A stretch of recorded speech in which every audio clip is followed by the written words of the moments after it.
Alright guys, today is an episode of the best of the rest, basically me looking back at some of the weekend's action that I haven't already covered. So we'll start off with Brighton beating Wolves 3-0 at Molineux, which, I mean, it was just a poor performance from Wolves.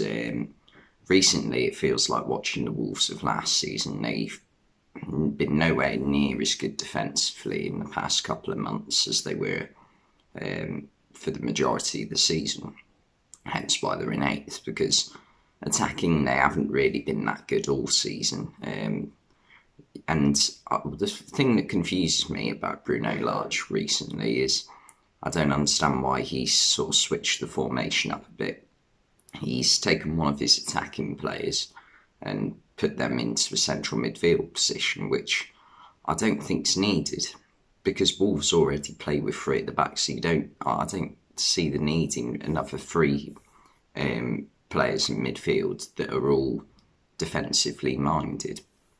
It just seems very negative, and it feels a lot like they're missing a link between midfield and attack, because Jimenez is a good striker when you give him service, and at the moment the only service he's really getting is when Hwang or whoever it is up front with him can pick up the ball, which isn't often, because you need someone who can give the ball to Hwang, and there isn't anybody in there at the moment. It just feels like Wolves, when they haven't got Daniel Podence playing, that they do really struggle. But take nothing away from Brighton. No, it was a brilliant performance from Brighton, and when I've seen them play the past few weeks, when they've had Caicedo and Enoch Mwepu in midfield, they've looked really good. And I think Brighton fans will have a bit of regret that they haven't, had those two players fully fit all season. Brighton took the lead after a missed penalty. Alexis McAllister got a second chance and took it really well. He smashed it in. It was a silly foul by Willy Bolly to give away. And the first one was Saiz is like he's leant into it, it's his arm. He's not full on put his arm out, but it's got a big penalty.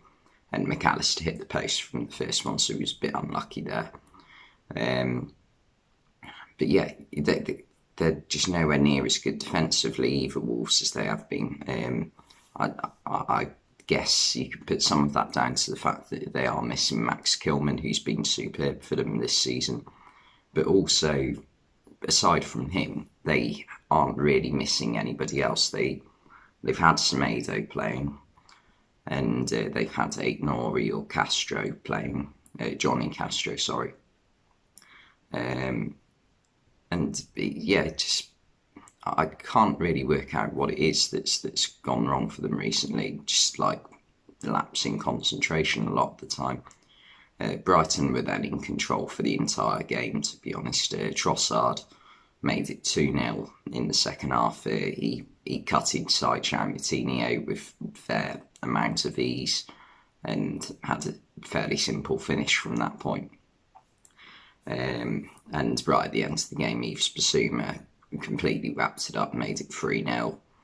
And the ball fell out to him 25 yards out. He's taken a touch. It's far too easy for him to get past the midfield, and takes a shot on the edge of the box into the bottom left corner. Good strike, and makes it 3-0. It was just too easy for Brighton to attack, and it was just too easy for them to defend as well. It was just an overall poor performance from Wolves, to be honest. And there is only one place in the table between them now. It's 8th and 9th. Wolves are going to finish above Brighton this season, because there is a big gap between Wolves and everyone below them. But next season, I wouldn't be surprised if Brighton do finish above Wolves, because this Brighton side are a very good side, and if they can make another few smart and savvy signings in the summer to add to what they've already got, there's no reason why they can't potentially push for like a Europa Conference League place next season, I don't think. And then in the Saturday tea time game, City beat Leeds 4-0. I mean, I was obviously supporting Leeds for the entire game. But yeah, they had a sort of half opportunity early on when Cancelo did a bit of Stevie G, and Rodrigo picked up the ball, ran for nearly half the length of the pitch, but sort of bottled crossing it to Rafinha, and the chance when Rodri got the opener from a header from a brilliant Foden cross. And yeah, that made it 1-0. And from then on, I think City, you always felt were in control. And it really went from bad to worse for Leeds when Stuart Dallas went off with what looked like a really bad injury. He went in to a tackle with Jack Grealish far too aggressively, and ended up hurting himself, and it looks like a bad one, unfortunately. And then in the second half, Leeds just showed their defensive frailties, and City took advantage of it. From a corner, Diaz heads it down to Nathan Ake. There should be no way that ball's allowed to bounce for Nathan Ake to literally just sweep into the back of the net to make it 2-0. The third came from a lovely ball from Phil Foden to Jesus, and Jesus does what he does at the minute, finishes it. He's in good goal scoring form ever since he's been linked to Arsenal. And yeah, the fourth, it just looked like Leeds had given up. Poor clearance from, I think it was Pascal Struijk, out to Fernandinho. Fernandinho just literally thinks, fuck it, I'm hitting it, and powers it into the bottom left corner, leaving Meslier with very little chance of saving it. But yeah, Leeds, they did have moments in attack though, and Aymeric Laporte for me was man of the match. I think it's between him and Phil Foden, really. Foden had a good game and created a lot. But for me, Laporte, there was two crucial moments of like where he intervened defensively and stops Leeds from potentially scoring. In the first half, a really good ball, I think it was by Jack Harrison, into the box, and he manages to get his head on it before the other Leeds player, I can't remember who it was now. Never mind. But yeah, he did really well to get his head on it, and it took a collision in the process of making the header. So he put his head where it hurts. And then the second one in the second half was just a brilliant tackle to sort of block a Rafinha shot, or at least deflect it over the bar. So he had a superb game in defence after quite a poor game in the week against Real Madrid.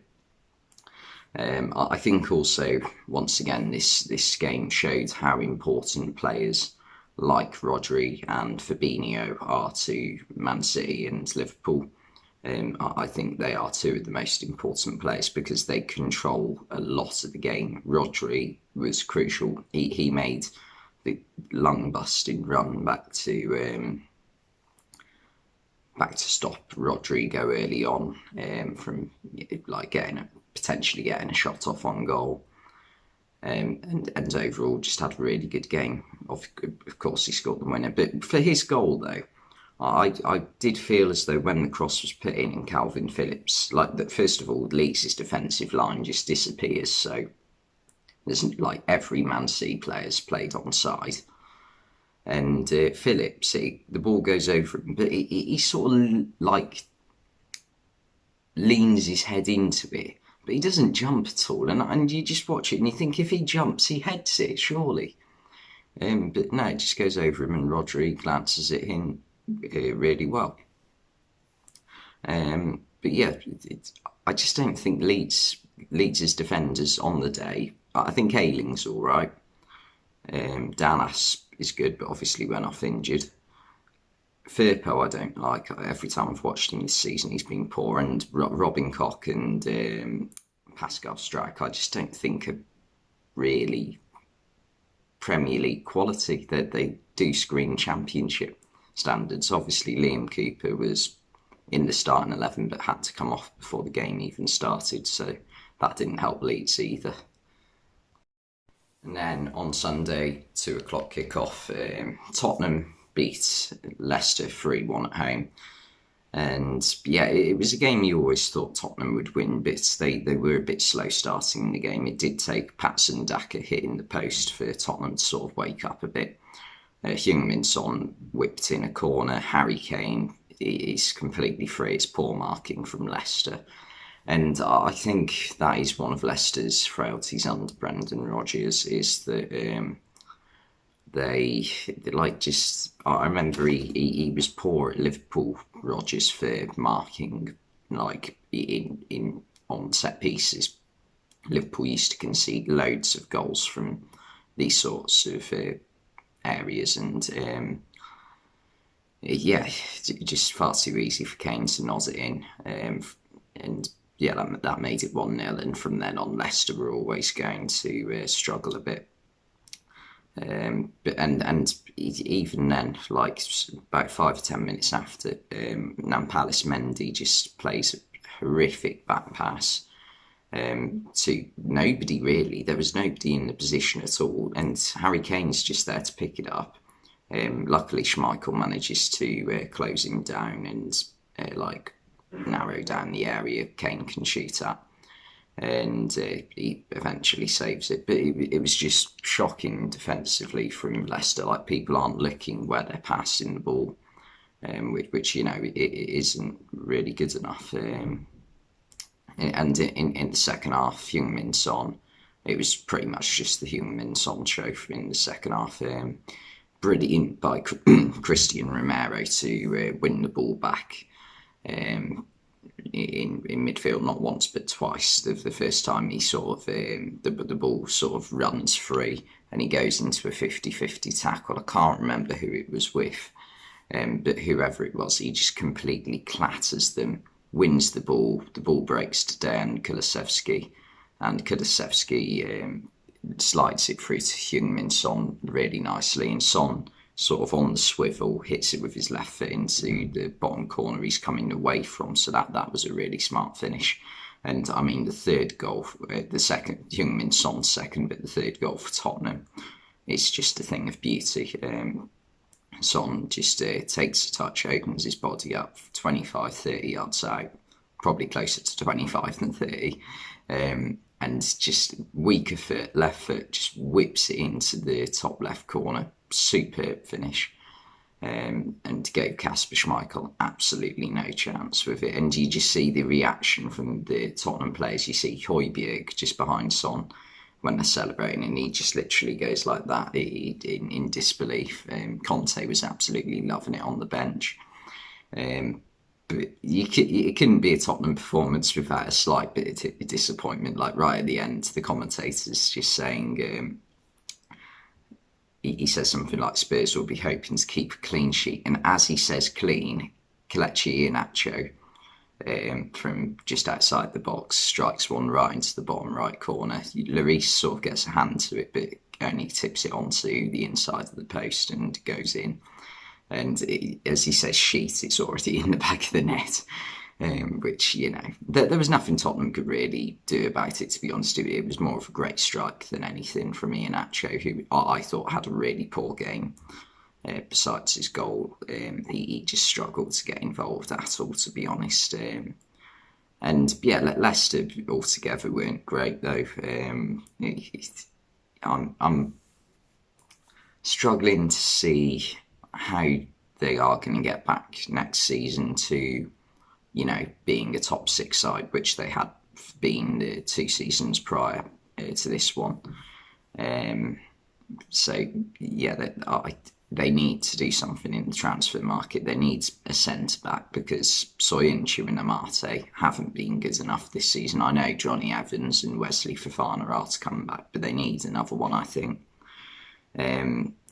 Midfield, I think probably sell Tielemans if you can get money for him.